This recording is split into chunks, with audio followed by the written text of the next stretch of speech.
aplikasi atau bantuan komputer secanggih apapun tidak akan bisa menampung jumlah nikmat Allah yang diberikan kepada kita. Dan itu sudah ditegaskan oleh Al-Quran. Maka kalau ada manusia, kalau ada seorang muslim bahkan, dia tidak mampu mensyukuri nikmat Allah, bahkan lisannya sebaliknya, yaitu mengeluhkan, maka Allah akan melaksanakan ayatnya di dalam Quran surat Ibrahim ayat 7, yang itu menjadi rumus tentang kesyukuran dan kekufuran nikmat. Apa kata Allah? La in syakartum la azidannakum wa la in kafartum inna adzabil lasyadid. Kata Allah, wahai hambaku, seandainya kamu semuanya mampu mensyukuri nikmatku, alhamdulillah, syukur nikmat itu dengan 3 cara. Yang pertama, lisan kita mudah mengucapkan kalimat tahmid. Apa itu kalimat tahmid, Ibu? Alhamdulillah. Mudah enggak? Panjenengan terbiasa enggak mengucap hamdalah itu, terbiasa enggak? Terbiasa. Apa yang di alhamdulillahi panjenengan paling sering? Coba kita hitung. Bapak-bapak, mas-mas, apa yang paling panjenengan sering ucapkan alhamdulillah itu apa? Alhamdulillah bisa pulang, alhamdulillah terang, atau alhamdulillah dapat uang, atau alhamdulillah tanggal muda. Mana yang paling fasih dan paling keras hamdalahnya? Kesehatankah? Serius kesehatan panjenengan paling sering? Coba hari ini jenengan hamdalahnya berapa kali atas kesehatan panjenengan? Apakah sehatnya panjenengan di alhamdulillah itu lebih keras daripada orang yang pulang dari PKU, pulang dari RSI, pulang dari RSU? Begitu dokter mengatakan, ibu hari ini boleh pulang, alhamdulillah, 7 hari di rumah sakit, kemudian dokter mengatakan boleh pulang. Kira-kira hamdalahin jenengan luwih seru napa mboten kalih wong niku wau? Ya, ini harus kita cek. Jangan-jangan hamdalah kita terbatas. Lah kalau hamdalah kita kok terbatas, pantas saja Allah kemudian tidak menambahkan nikmatnya. Karena rumusnya jelas, la in syakartum la azidannakum. Kalau kalian semuanya bersyukur kepada Allah terhadap nikmat-nikmat, maka Allah akan tambah. Jenengan mensyukuri nikmat sehat, ditambah sehatnya. Mensyukuri nikmat sempat diberi kekoberan, sekalipun acara padat Allah kasih kesempatan. Banyak orang diberikan waktu tapi tidak mampu untuk memanfaatkan waktu. Sama loh, kita semuanya itu waktunya sama-sama 24 jam. Gimana? Pengangguran ataupun yang super sibuk sama-sama 24 jam. Hanya orang-orang yang mampu mensyukuri nikmat waktu. Maka sekalipun sibuk, Allah mudahkan dia. Mudahkan untuk meringankan langkah kakinya. Menuju kemana? Menuju ke tempat-tempat kebaikan. Ke masjid, ke majelis ilmu, bertolabul ilmi, mencari nafkah dan lain sebagainya. Kalau kita rasakan hidup kita, kok terjadi kemudahan demi kemudahan, tidak seperti yang kita bayangkan. Kita membayangkannya sulit, kok dilakoni kok gampang yo, kok lancar yo, kok lancar. Artinya itu bentuk tambahnya nikmat dari Allah karena kita sering bersyukur. Tapi sebaliknya, kalau kita kok ngopo-ngopo angel, kok yang seakan-akan terlihat sederhana, kok dilakoni kok ruwet, kok ribet. Ya Allah, masa mengurusi koyong ini kok ya disuruh ke sana, dari sini disuruh ke sini, kemudian sini kok ribet ya. Kemudian kita menyimpulkan, kok seribet itu? Mungkin karena kita jarang mensyukuri nikmat Allah, sehingga hal sederhana menjadikan kita sempit. Ini kita awali dari syukur dulu jamaah semuanya. Maka yuk di sore hari ini kita mengawali menjadi pribadi-pribadi yang pandai bersyukur, yang lisannya mudah mengucap hamdalah bahkan dalam kondisi yang kita sendiri tidak senang. Nek hamdalah kok hanya ketika senang, nggak usah jadi orang muslim, Bu. Nggak usah menjadi ahli ngaji. Nek hamdalahnya hanya ketika senang. Karena demi Allah, KTP Islam saja yang nggak pernah sholat, nggak pernah ngaji, kalau dapat nikmat yang berupa zahir, dapat uang, maka lisannya akan mengatakan alhamdulillah, itu otomatis. Tapi syukur nggak sekedar lisan. Setelah lisan kita mengucap hamdalah, hati kita meyakini. Bagaimana respon hati kita? Kita yakin bahwa setiap nikmat yang Allah hadirkan, kita yakin itu semuanya datangnya dari Allah. Wa ma bikum binikmatin faminallah. Tidak ada nikmat satupun yang mampir dalam kehidupan kita kecuali semuanya atas kehendak Allah. Kalau orang sudah ada di fase ini hatinya, dia tidak akan mengatakan sopo sik. Nek ora nananyong ya ora mlaku. Nek jenengan ra tak tulungi ra entuk. Untung wae. Wae dan untung wae yang lainnya. Dia akan mengatakan alhamdulillah, dengan izin Allah kok ketemu karo sedulur sing sedulur iki iso ngrewangi. Tapi Allah disebut pertama. Sebetulnya sulit, alhamdulillah ya Allah, pitulungane Gusti Allah kok ya ketemu sedulur sing wis lawas ora ketemu njur ngrewangi dan sebagainya. Jadi Allah disebutkan dulu. Ini beda.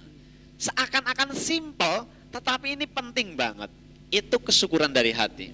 Karena setiap apapun tidak akan pernah seorang hamba yang hatinya sudah ada asyukru bil qalb, syukur dengan hati, akan mengatakan ya siapa dulu. Itu. Atau mungkin kadang-kadang kita sering sekali mengatakan begini, mantep wae. Karena kita punya kenalan. Wis tenang wae. Ngotak omong kayak iki dan sebagainya. Seakan-akan kita bisa menyelesaikan masalah hanya karena kita punya kenalan. Hanya kita punya link yang banyak. Tanpa kemudian kita tanpa sadari kita melibatkan Allah. Kan sering terjadi seperti itu. Oke. Mau daftar sekolah, tenang wae. Ibu duwe kanca sing mulang neng kono kae. Kowe wis gari tak kering wae. Wis mantep wae, dhek mantep wae, wis ora usah repot-repot. Di mana kemudian letak pasrahnya kita kepada Allah? Bagaimana kalau panjenengan ternyata adalah ponakan Pak Presiden? Mungkin kita akan semakin menomor sekiankan Allah. Ya. Itu asyukru bil qalb. Kemudian yang kedua adalah asyukru bil arkan. Kita mensyukuri nikmat Allah dengan kita memanfaatkan fasilitas-fasilitas pemberian Allah ini dengan cara apa? Dengan cara kita meningkatkan kewajiban-kewajiban kita kepada Allah. Kita meningkatkan apa yang harus kita lakukan, ibadah kita kepada Allah, hubungan kita kepada Allah, kemudian kita tingkatkan. Hadirin jamaah semuanya, berikutnya sholawat dan salam semoga selalu tercurah limpahkan kepada baginda kita, teladan kita, uswah hasanah kita. Beliau baginda Rasulullah Muhammad sallallahu alaihi wasallam. Satu-satunya suri tauladan yang patut kita ambil contoh dalam segala aspek kehidupan kita. Dan mudah-mudahan dengan kita berupaya mencontoh, meneladani apa yang sudah Rasul berikan dan para sahabat, ini menjadi jalan, menjadi sebab, menjadi wasilah kita diakui sebagai umatnya Nabi yang kelak kita akan dimudahkan urusannya di dunia, lebih-lebih urusan kita nanti di yaumul qiyamah. Amin Allahumma amin. Ibu, bapak, jamaah semuanya yang dirahmati Allah, tanpa kita sadari hari ini kita sudah masuk di akhir-akhir bulan Desember. Kita sekarang persis ada di pertengahan. Kita ada di tanggal 15 Desember, nggih. Nggak terasa 2023 baru ketok nembe kemarin kita masuk 2023. Tinggal 15 hari lagi, tinggal menghitung hari kita sudah masuk 2024. Waktu akan berjalan begitu cepat. Nggih mboten? Ibu-ibu mungkin kadang-kadang tidak terasa sambil ngelus-elus putrane, "Le, ra krasa kok kowe ya wis arep lulus sekolah. Ketoke nembe wingi kowe tak dulang." Nggih mboten? Apalagi ketika berjumpa saudara yang jarang ketemu, iki sing nomor pinten Mbak? Iki ya sing ragil, ya Allah, dene kok wis gede temen. Ngoten. Waktu berjalan dengan cepat. Dan itu Al-Quran sampaikan kepada mereka semuanya nanti ketika akan menjumpai yang disebut dengan kiamatul sughra atau kematian. Yaitu ketika nanti kematian sudah ada di hadapannya, mereka semuanya akan mengatakan, duhai Allah, kok sekarang waktunya? Ketika kematian sudah di depan mata, malaikat kemudian sudah datang dengan jadwal yang sudah tertulis bahkan sebelum kita lahir. Kemudian kita akan masuk ke dalam proses sakaratul maut, maka setiap manusia dia akan mengatakan, loh, dene wis rampung to jatah iki ning donya. Ketok-ketoke nembe wingi lho. Di dalam Quran surat An-Nazi'at di akhir ayat disebutkan orang-orang akan mengatakan ternyata tinggal di dunia ini seakan-akan baru kemarin pagi atau kemarin sore. Karena sifat dunia itu sangat-sangat sementara. Jadi akan menjadi muhasabah bagi kita di penghujung tahun ini. Yuk kita bersama-sama melihat sepanjang tahun yang kita lalui di tahun 2023, kita lihat ke belakang. Sampai hari ini, apa yang sudah kita lakukan? Kalau kemudian harus dibagi menjadi dua, yang satu sisi kebaikan, yang satu sisi keburukan, yuk kita hitung mana yang lebih banyak. Kebaikan yang kita lakukan atau keburukan? Yang tahu hanya kita, karena kita yang melakukan itu semuanya. Kenapa? Apakah itu penting evaluasi terhadap diri atau dalam Islam disebut muhasabah? Bukan hanya sekedar evaluasi. Di setiap korporat, di setiap perusahaan, di setiap kantor, di setiap lembaga, di setiap negara pasti ada yang namanya evaluasi. Muhasabah tidak hanya sekedar evaluasi. Tetapi evaluasi yang di dalam muhasabah ini ketika kita lakukan bernilai ibadah. Kalau evaluasi tadi terkait dengan perusahaan, terkait dengan lembaga, sampai negara dan segalanya, itu dilakukan semata-mata untuk mencari kekurangan, kemudian dari kekurangan itu kita tambal, kita cari kebaikan, hanya untuk kemudian ada hal yang bisa kita perbaiki dan ada keuntungan yang bisa kita petik. Tetapi kalau muhasabah, ketika kita hanya mengingat saja, wih nyong wingi wis tau ngene, wingi aku begini. Setiap kali kita muhasabah maka di sana disebut dan termasuk dalam kategori ibadah. Karena ayat ini Al-Hasyr ayat 18 ini Allah perintahkan kepada khusus orang-orang yang beriman. Ya ayyuhalladzina amanu, wahai orang-orang yang beriman. Tidak semua orang dipanggil di sini. Ibu pernah jalan ke Wonosobo, kemudian lewat alun-alun, terus kemudian di sebelah timur alun-alun ada gedung Sasana Adipura. Kemudian di sana ada acara besar. Apakah jenengan bisa bebas tiba-tiba masuk ke sana? Tentu kita tidak akan pede masuk tanpa kemudian kita membawa undangan. Nggih mboten. Kan kita akan dianggap, wih, yo rono yo ketoke acarane gede meriah mesti panganane enak-enak iki. Ya kan? Kita mungkin nggak akan pede tanpa ada undangan kemudian ujuk-ujuk mlebu Adipura. Hanya orang-orang yang nekat saja. Wis tenang bae mesti panitiane orang ngerti, asal masuk saja.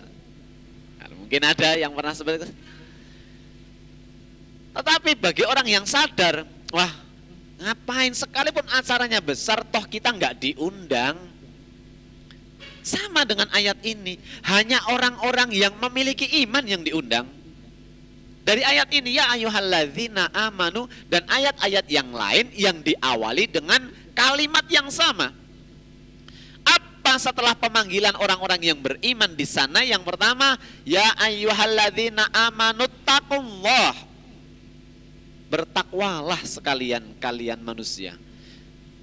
Disuruh takwa kepada Allah. Kemudian berikutnya kalimatnya wal tangdzur nafsum ma qaddamat lighad.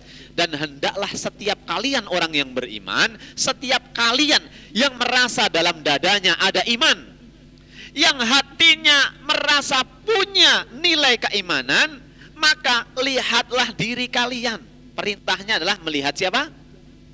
Melihat siapa, Bu? Melihat diri sendiri. Melihat diri sendiri, Mas, Bapak semuanya. Perintahnya melihat diri sendiri.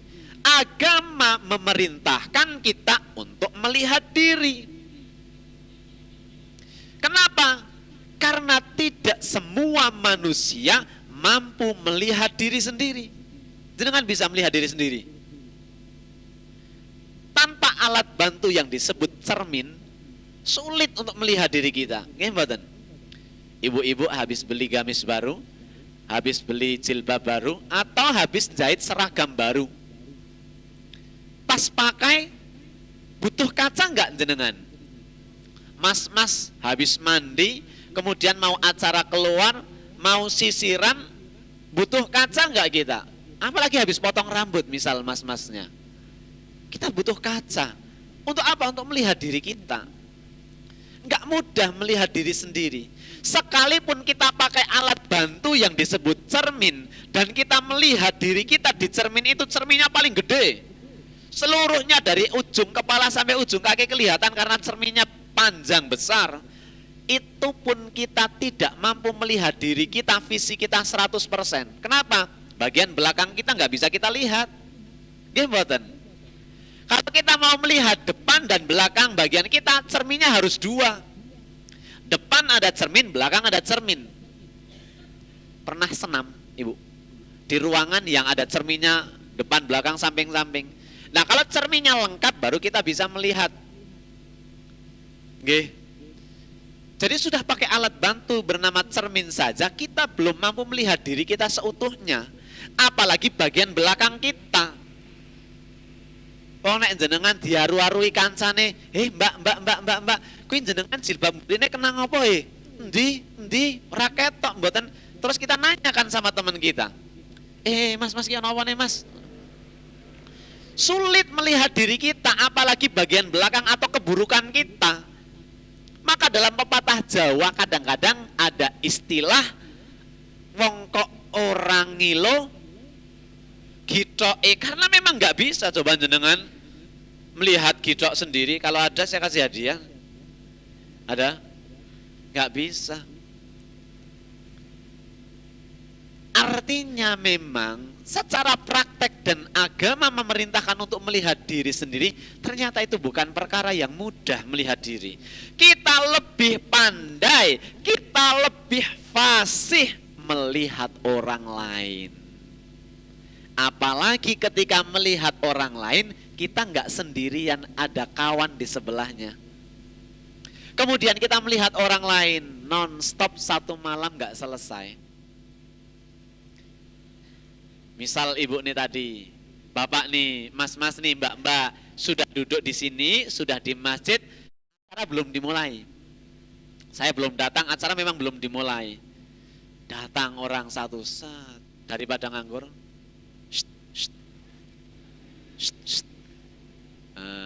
Di tempat yang mulia masjid, di acara yang mulia kajian, setan masih bisa masuk. Hai, mosok gamise ijo, jilbabe ungu, orang mutu banget ngoten niku. Kae jilbabe apik ya. Oh, tapi kae wingi nang statuske 50.000. Kita lebih fasih membicarakan orang lain. Maka ayat ini mengatakan wal tangdzur nafsun, lihat diri sendiri. Apalagi ini di penghujung tahun, mari kita lihat diri kita. Pertanyaan berikutnya, ibu, bapak, jamaah semuanya, apa yang kita lihat dari diri kita? Apakah cukup fisik kita? Bercermin, dilihat, jenengan nanti pulang, jadi Pak Ustadz ki kon melihat diri, terus jenengan ngilot ditakoni bapak Bu, ngopo ki mau kajian kon melihat diri sendiri ya Pak? Terus jenengan ngarep kaca terus yang dimaksud melihat diri itu apa? Aspek apa yang kita lihat? Ada dua, Ibu. Kalau kita bagi menjadi garis besar, ada dua yang kita lihat. Yang pertama yang kita lihat dari diri kita adalah hubungan kita kepada Allah, atau yang dikenal sebagai ibadah. Bagaimana diri kita terhadap Allah, hubungannya seperti apa? Aspek ibadah ini pertama yang harus kita lihat. Ibu bapak jamaah semuanya, dari ibadah yang sekian banyak, ibadah itu ada apa saja nggih, mas-mas? Ada yang termasuk ibadah itu apa saja? Satu. Sebut mas. Salah satu contoh ibadah. Sholat, puasa, napa melih? Sedekah. Apalagi? Jenengan sok ibadah mboten kok nyebut ke angel men. Kita cek ibadah. Dari sekian banyak ibadah, mana dulu yang harus kita lihat? Yang pertama yang harus kita lihat dari ibadah adalah sholat kita. Kita cek setahun ini. Daripada kita sibuk menilai orang lain, kita cek diri kita bagaimana ibadah sholat kita. Sudahkah sholat kita ini menjadi skala prioritas dalam kehidupan kita? Sudahkah kemudian sholat ini menjadi hal terpenting dalam hidup kita? Atau hanya sebagai nggo luwes-luwes wae wong dadi wong Islam. Mosok wong Islam kok ora sholat, ngisini-sini sholat, jangan-jangan itu. Jangan-jangan ke masjidnya, jangan-jangan wudhunya kita karena liyane wis do wudhu nyong tok sing ngurung Atau hanya karena ora pantes wong omahe jajar musola. Jangan-jangan karena kok nek ora ketok ning musola kok mangsane ana pembagian sembako ora ditulis ki, gawat kalau seperti ini. Apa yang melatar belakangi kita kemudian datang menghadap kepada Allah?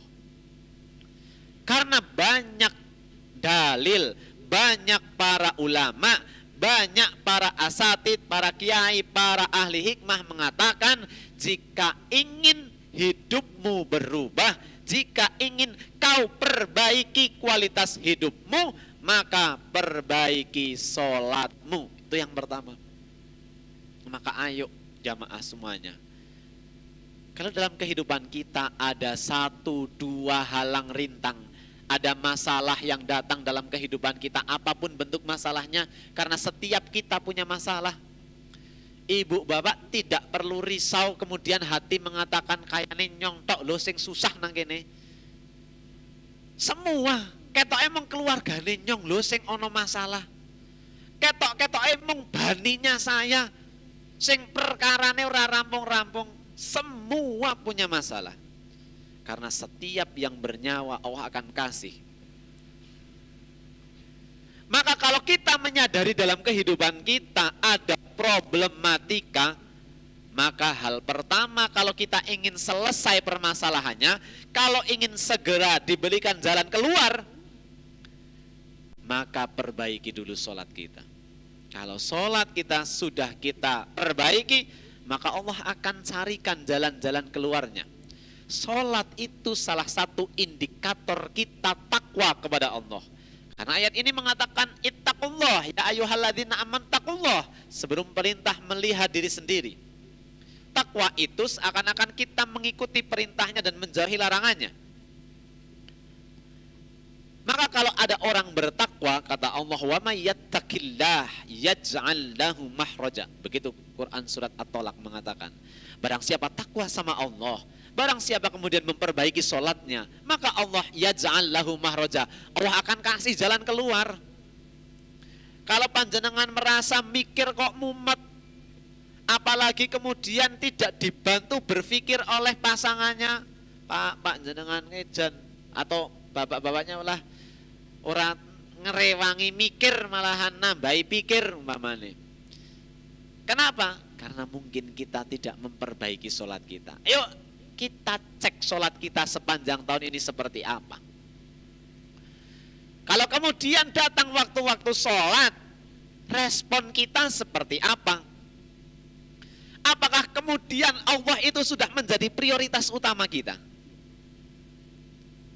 Kemarin kita ketika ngaji sama Ustadz Adinda, beliau mengingatkan kepada kita, pentingnya kita meluruskan kembali akidah kita. Bahwa akidah kita itu harus kuat, lurus, karena akidah ini menjadi fondasi segala-galanya. Kalau akidah kita sudah kuat, insya Allah aman. Kita punya anak cucu, kita punya keluarga, yang terpenting adalah akidahnya terlebih dahulu. Kalau akidah sudah aman, insya Allah yang lain tidak perlu mengkhawatirkan. Kalau panjenengan punya putra, punya cucu, dia akidahnya sudah kuat, mau dicul sekolah jauh dari Wonosobo, aman Pak. Kalau akidah kuat, datang teman, kemudian mengajak berbuat curang, kalau pengen nilainya bagus, ini loh caranya. Kemudian dia akan menyaring, oh ini enggak baik. Allah enggak akan ridho terhadap cara-cara yang salah. Maka sekalipun kita sebagai orang tua tidak ada di samping anak untuk memberikan nasihat, akidah akan berperan. Tapi kalau akidah sudah lemah, hanya diiming-imingi hal yang sepele, goyah. Berapa banyak orang-orang berubah pola pikirnya, berubah tindakannya, bahkan berubah kepribadiannya, itu karena akidahnya tidak kuat. Ada banyak kisah.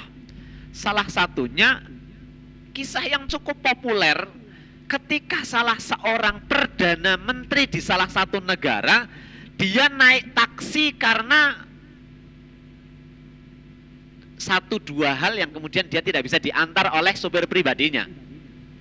Kemudian dia naik taksi, kemudian dia minta berhenti di salah satu tempat, kemudian sopir taksinya ini mengatakan, Pak jangan lama-lama ya transitnya, karena dia misal kita nge-grab atau gimana, kemudian tujuan kita sudah misal Sidojoyo, tujuannya misal ke Kertek umpamane.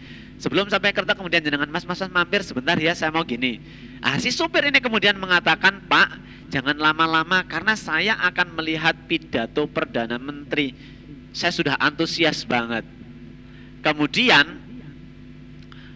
orang yang tadi naik taksi kemudian memberikan beberapa uang dolar, kemudian mengatakan kepada Pak sopirnya, tunggu sebentar ya, dia kasih uang tambahan, misal ongkosnya 50.000, dia tambah 50.000, saya ditunggu sebentar ya, saya walaupun belum sampai tujuan ditunggu. Apa kata si supir taksi dulu? Silahkan Bapak selesaikan urusannya, saya akan tunggu sekalipun harus menunggu beberapa menit, bahkan beberapa jam ke depan. Persetan dengan pidato Perdana Menteri tadi, padahal dia tidak sadar bahwa yang akan dia tunggu itu adalah orangnya tadi, si Perdana Menteri yang akan pidato tadi. Akhirnya seorang Perdana Menteri ini menyimpulkan bahwa uang bisa merubah pola pikir seseorang hanya sekejap mata. Kok bisa merubah dalam sesingkat waktu itu? Awalnya pokoknya egal-egal, kelompok aja nonton acara. Begitu dikasih uang, oke siap. Nah dia sudah merasa dapat. Kenapa ini bisa terjadi? Karena akidahnya ini dangkal. Kenapa banyak terjadi kristenisasi marak di Indonesia? Bahkan di Wonosobo juga ada gerakan kristenisasi, pendangkalan akidah ada Bapak Ibu jamaah semuanya. Hanya demi tambahan sembako, hanya demi kemudian ditambahkan atau diberikan uang, rela kemudian mereka menjual akidah. Ini bahaya. Maka yang terpenting, yang pertama kita cek dulu hubungan kita dengan Allah. Sholat kita ini karena kita butuh Allah atau hanya sekedar menggugurkan kewajiban kita? Kita cek diri kita, tidak usah melihat orang lain. Oh ternyata saya masih banyak kekurangan terkait sholat saya. Maka kita harus bicara dengan diri kita, besok tahun depan saya harus perbaiki. Kalau pernah kita tinggalkan sholat, ketok enyong sepanjang 2023 le ora sholat fardu, ada beberapa karena kesibukan kemudian lupa dan sebagainya. Maka kemudian kita harus bicara dalam diri kita, tahun depan saya tidak akan meninggalkan satu pun sholat wajib saya. Kalau perlu saya akan tambah dengan sholat-sholat sunnah saya. Ini yang pertama harus kita cek. Ibadah sholat kita, kemudian ibadah-ibadah yang lain. Bapak Ibu jamaah semuanya, setelah hubungan kita dengan Allah atau hablum minallah kita cek, kemudian kita dapat jawaban terhadap diri kita termasuk dekat tidak dengan Allah. Coba kalau kita bertanya kepada diri kita, jenengan taken kalih awake panjenengan piyambak, mas-mas bertanya kepada diri mas-mas panjenengan semuanya, tanya, kira-kira jenengan niku cepak mboten kalih Gusti Allah? Sudah dapat jawaban belum? Mas, sudah dapat jawaban belum? Termasuk dekat dengan Allah atau jauh dengan Allah? Saya yakin panjenengan sudah punya jawaban. Dari mana jawaban itu? Ya dari keseharian kita. Atau bahasanya begini, seandainya ini loh, hari ini tuh hari terakhir kita hidup. Seandainya hari ini adalah hari terakhir kita hidup, kira-kira jenengan pantas mlebu swarga napa pantas mlebu neraka? Ajeng jawab wedi. Wah, kula ahli swarga insyaallah, bismillah. Pertanyaannya, itu adalah bentuk doa atau pengakuan secara jujur?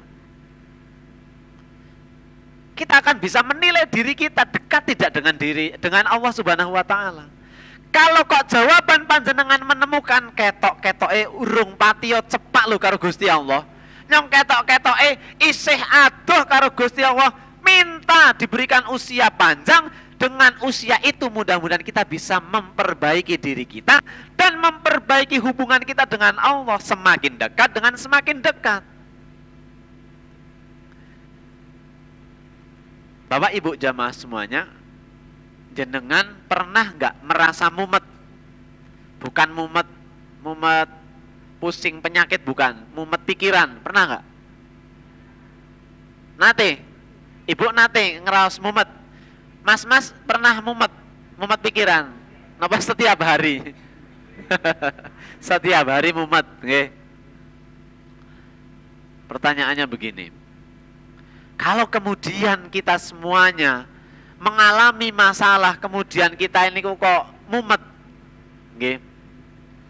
Pertanyaannya, kenapa Allah berikan kemumetan kepada diri kita? Apa itu kemumetan, nggih? Niki, pernah nggak jenengan itu dipanggil sama Allah? Kapan kita itu dipanggil sama Allah? Kapan Bu? Kapan Mas kita dipanggil sama Allah? Kapan kita diundang sama Allah? Tentu jenengan tidak mungkin mendengar nama jenengan misal Arif, kemudian jenengan, wah Gusti Allah nyeluk kayak gini. Nggak mungkin itu terjadi. Tapi kapan kemudian Allah memanggil panjenengan? Kapan Bu? Adzan. Kapan Mas? Allah itu memanggil kita. Allah mengundang kita itu ketika panjenengan, ketika kita semuanya diberikan cobaan oleh Allah. Ketika tadi saya membahas panjenengan mumet, ketika kemudian ada persoalan jenengan mumet, di situ kemudian Allah mengundang kita. Apa yang terjadi? Kalau kita masih normal, kita akan merespon dengan menggelar sajadah, kemudian ya Allah, mbok kula ditulungi ya Allah. Kok mumet ya Allah? Itu ketika kita sedang diundang oleh Allah. Dan kalau kita itu merespon undangan Allah dengan respon tadi, ketika mumet, kemudian jenengan lendean, kemudian ketika kita panjenengan bapak-bapak pulang weruh kasur, kemudian kasur ada di belakang kita, kemudian kita merobohkan diri kita ke kasur, blek, pernah? Seakan-akan wis ora ana harapan ngeten niku. Kemudian ngaplah-ngaplah sambil, ya Allah, kok ngene temen sih? Mbok kula ditulungi ya Allah. Di situ ketika kita merespon undangan Allah, di situ Allah senang betul dengan kita. Kenapa? Karena kita menyebut Allah ketika kita butuh dan Allah senang banget. Tapi kalau ada orang diundang Allah kok dia tidak menjawab, jangankan Allah, jenengan cobi. Jenengan papasan kalih kenalan, kalih tonggo tepalih, papasan kalih kancane terus diceluk. Pak Lek tindak pundi?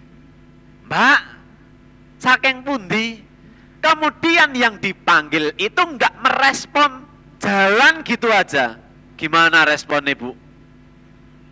Pripun responnya Mas? Cengel temen sih ki wonge. Wis jelas katok, papasan disapa, kok enggak jawab? Minimal senyum kak, minimal dingluk, atau minimal kalau pakai motor minimal klaksonnya bunyi. Ini enggak ada respon apapun, jengkel mboten jenengan. Jenengan mawon jengkel. Bagaimana respon Allah ketika panjenengan diuji dengan kemumetan tadi, kok tidak jawab? Ya sudah, jenengan akan dibiarkan dengan kemumetannya. Pak Ustadz, berarti kalau orang yang tidak diuji, dia tidak pernah diundang ya sama Allah.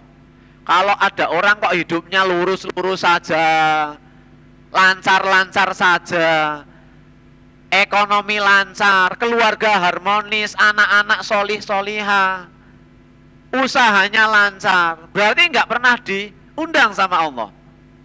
Kalau ada orang diuji dengan kesenangan, karena kesenangan juga ujian Bapak Ibu jamaah semuanya, bukan hanya kesusahan, bukan hanya sakit ujian, kesenangan itu adalah ujian. Tidak punya harta itu ujian, diberi harta itu ujian. Tidak diberi harta kadang-kadang orang diuji, tidak diberi harta itu kadang-kadang mudah ilinge. Kok angel temen ya Allah, dipermudah ya Allah, eling langsung. Tapi begitu diberi kemudahan lalen. Sopon dhisik. Lalen. Padahal mbiyen pas mulai, ya Allah, ngundang tetangga, ngundang koncone, dongake nggih, Budhe dongake nggih, niki kula jeng buka usaha niki mbok dongake nggih. Kadang ngundang Pak Kiai, ngundang tangga tepale, minta doa restu. Jelas Allah yang dituju, begitu lancar, lupa. Nah, kalau ada orang diberi kelancaran-kelancaran, tapi dia tetap ingat sama Allah, tapi dia kemudian tetap bersyukur pada Allah, dan dia berikan sebagian kemudahan-kemudahan itu untuk dia sumbangkan ke jalan Allah, di situ Allah paling bahagia. Maka yuk Bapak Ibu jamaah semuanya, di akhir tahun ini, kita muhasabah diri kita cek hubungan kita sama Allah. Terakhir, karena waktunya sudah semakin sore, yang kita harus cek dalam diri kita, yang harus kita lihat dalam diri kita adalah hablum minan nas kita, hubungan kita terhadap sesama manusia. Kalau tadi di aspek pertama kita lihat diri kita, hubungan kita dengan Allah, bagaimana hubungan kita dengan Allah, dekat atau tidak. Sekarang kita cek hubungan kita sama manusia. Dimulai dari yang paling dekat. Hubungan kita dengan orang tua kita bagaimana? Pak Ustadz, orang tua saya sudah tidak ada, sudah meninggal dunia. Bagaimana doa kita terhadap orang tua kita yang sudah meninggal? Cek. Bagaimana hubungan kita dengan orang tua kita yang masih hidup? Sudahkah kita memuliakan orang tua kita? Sudahkah setiap kita punya keinginan, kita punya hajat, kita minta doa restu kepada orang tua? Sekalipun kita sudah menjadi orang tua, sudahkah kemudian kita memuliakan? Sudahkah kemudian kita memperlakukan ibu dan bapak kita itu sebagai Gusti Allah sing katon? Pepatah Jawa mengatakan ngoten niku. Kenapa? Ridallahu fi ridal walidain. Ridhonya Allah tergantung ridhonya orang tua. Kita cek kemudian hubungan kita dengan pasangan kita, suami istri kita. Bagaimana hubungan kita? Bagaimana coba kita cek? Yang sudah berkeluarga, cek. Yang belum berkeluarga, ya cek juga kenapa kok belum berkeluarga.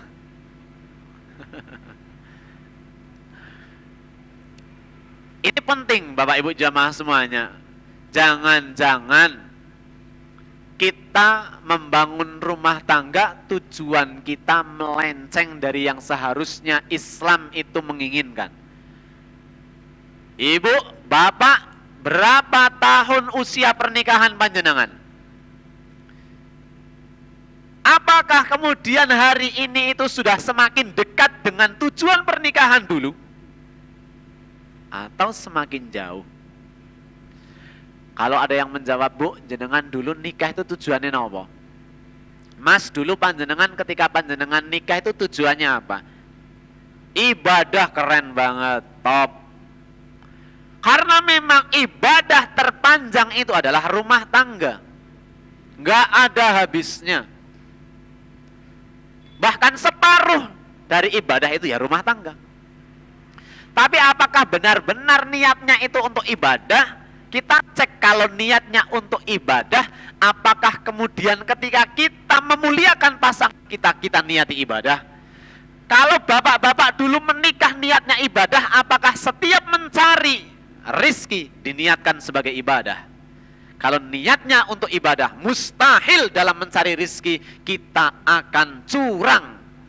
Kita akan menghalalkan segala cara. Mustahil kalau dulu nikahnya diawali ibadah, mustahil dalam mencari rizki kemudian kita merugikan orang lain. Seorang ibu kalau dulu menerima lamaran laki-laki kemudian menikah diniati ibadah, maka mustahil ketika ada hal-hal yang tidak diinginkan kemudian menyalahkan suami. Itu mustahil. Kenapa? Karena sadar niatnya ibadah. Pertanyaannya, pasangane jenengan niku seneng mboten dadi bojone jenengan? Jenengan ampun kepedean riyen muni seneng ditakeni. Seneng Pak Ustaz, nyatane nampa ngantos saniki.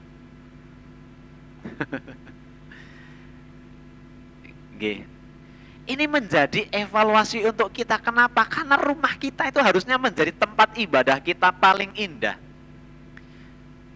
Setiap kita pulang sebagai seorang suami, setiap ibu-ibu menerima kepulangan suami, jadikan itu menjadi lahan ibadah.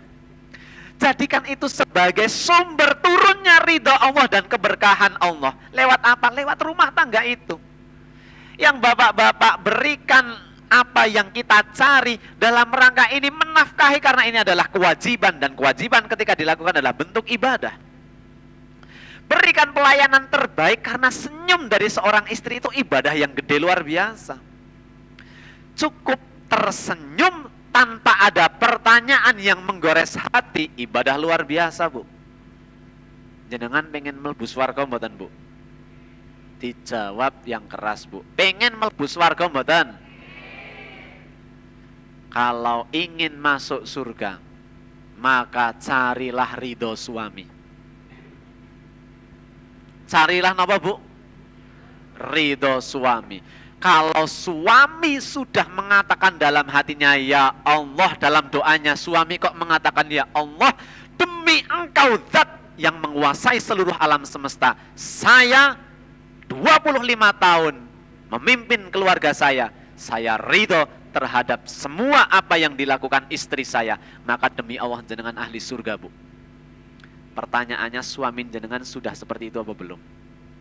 Sebagai bapak-bapak yang menjadi suami, seperti apapun perilaku istri panjenengan, istri kita sudah taat atau belum, sudah patuh atau belum, taat ataupun ngeyelan, berikan ridhonya, karena ridho panjenengan menentukan surga mereka.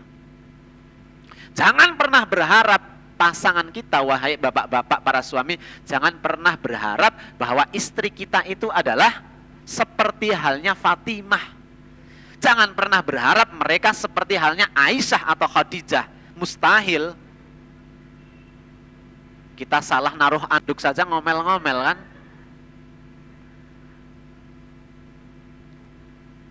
Harusnya kita makan di rumah, kemudian kita makan sama teman.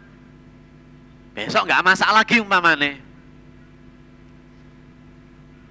Mustahil. Tapi seperti apapun keterbatasan pasangan kita, istri kita, wahai para suami, yuk berikan ridho kita. Karena ridho kita menentukan. Jadi kita harus balance, harus seimbang. Yang ibu-ibu pripun carane pikantuk ridhone suami, yang suami pripun carane jenengan kudu ridho. Nanti akan ketemu. Jangan pernah menuntut hak kita. Suami menuntut hak, istri pun menuntut hak. Masalah sepele bisa menjadi masalah besar.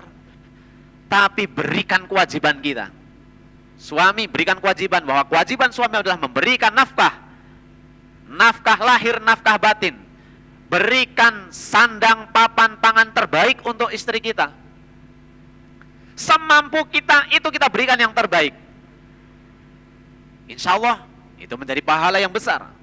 Kemudian bagi ibu-ibu, seberapapun yang diberikan bapak-bapak, berusahalah untuk menerima dengan ridho. Karena salah satu ciri penghuni surga dari kalangan istri, mereka akan ridho terhadap pemberian suami, walaupun itu sedikit.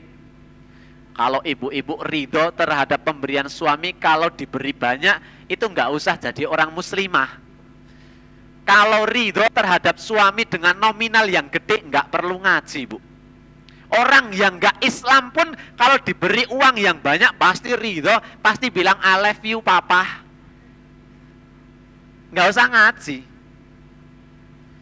Tapi kalau orang muslimah, orang muslim yang ngaji, diberi kelancaran, diberi banyak, atau mungkin bahkan suami ketika itu dapat kendala, pulang tidak bawa apa-apa, tetap tersenyum dan tetap memberikan pelayanan, karena senyumnya jenengan tidak didasari apapun kecuali ibadah kepada Allah.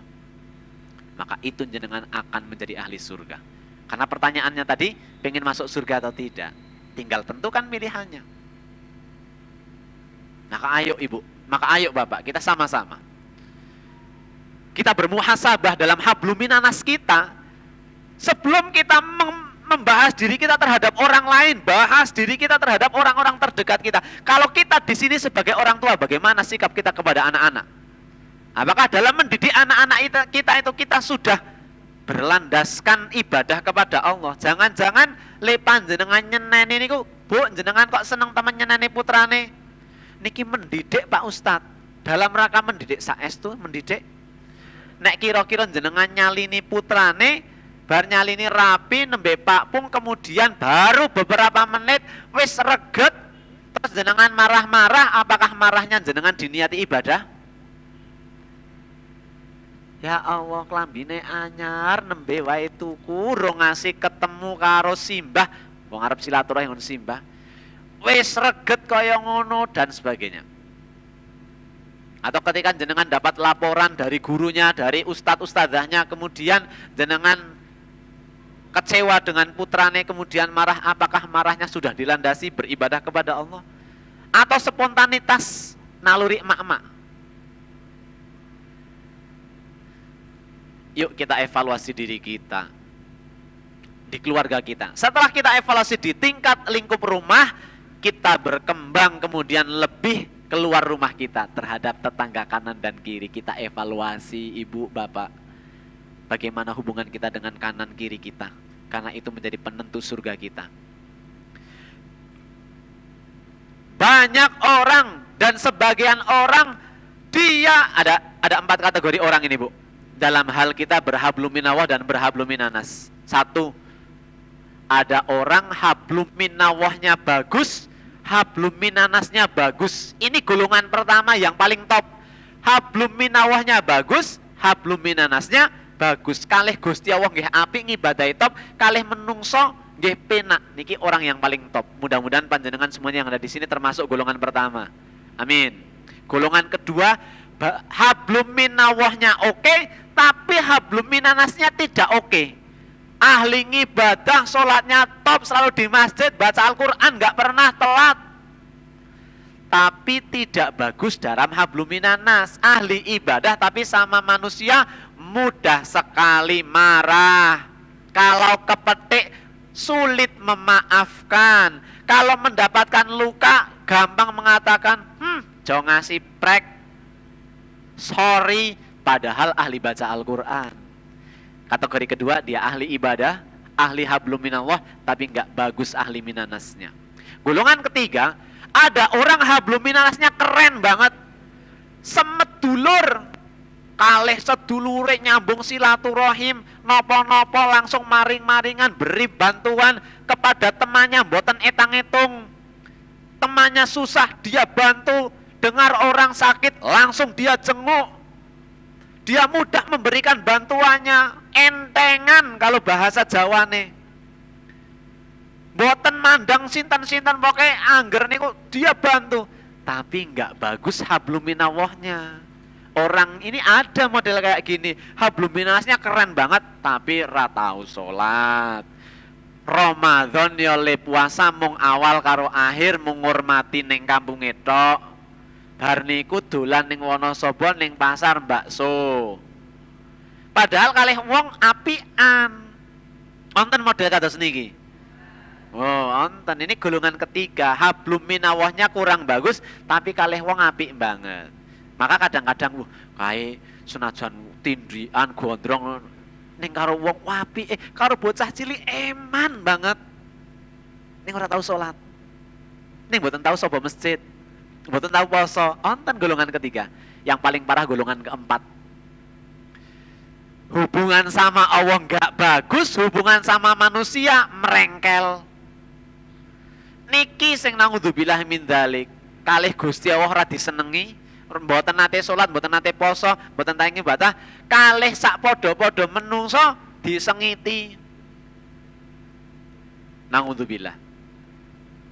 Maka yuk kita evaluasi diri kita masuk kategori yang mana dari empat ini. Kategori pertama, hebat, top, tingkatkan. Kategori kedua masih lumayan, ahli ibadah, mong nek kalih uang kadang-kadang Pak Ustadz, saya tuh bisa memaafkan.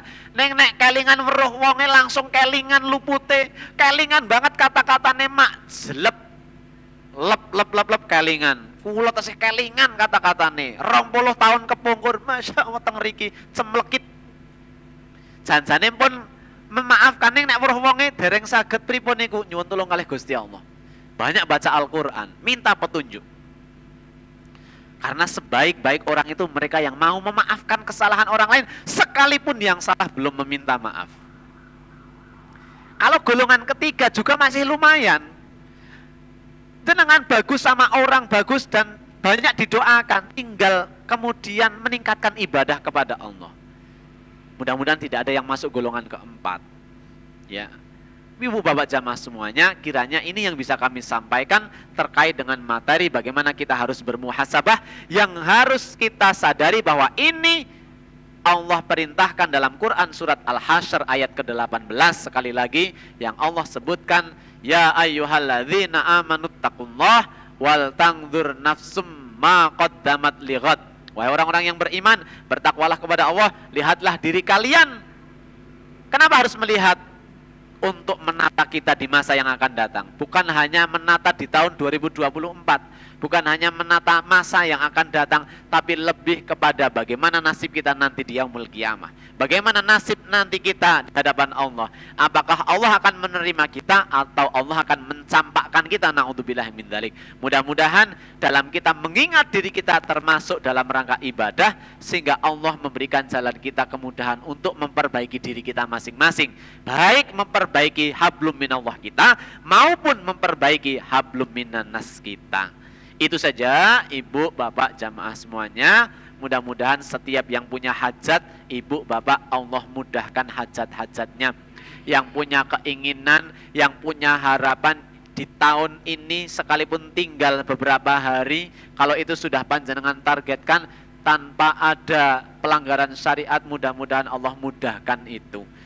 Sekalipun belum Allah kabulkan, mudah-mudahan Allah kabulkan di tahun yang akan datang, dan kita bersabar menunggu itu. Jika di antara panjenengan, keluarga panjenengan, orang tua, putra putri, sedulur, tonggo tepaleh ada yang sedang sakit, ada yang ikhtiar dalam sakitnya, Mudah-mudahan Allah sembuhkan sakitnya di tahun ini. Mudah-mudahan Allah hilangkan penyakitnya dan penyakitnya tidak kembali. Sekalipun Allah masih menunda kesembuhan itu, mudah-mudahan Allah berikan kita keistiqomahan dalam kesabaran, tetap dalam ketaatan, dan tidak pernah berpaling dari harapan kepada Allah Subhanahu wa Ta'ala.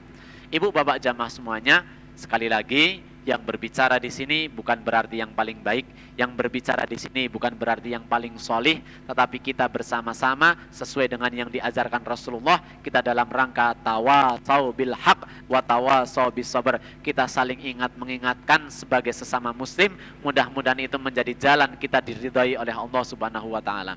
Nasrun minallah wa fatun qarib. Billahi taufiq wal hidayah. Kami akhiri. Assalamualaikum warahmatullahi wabarakatuh.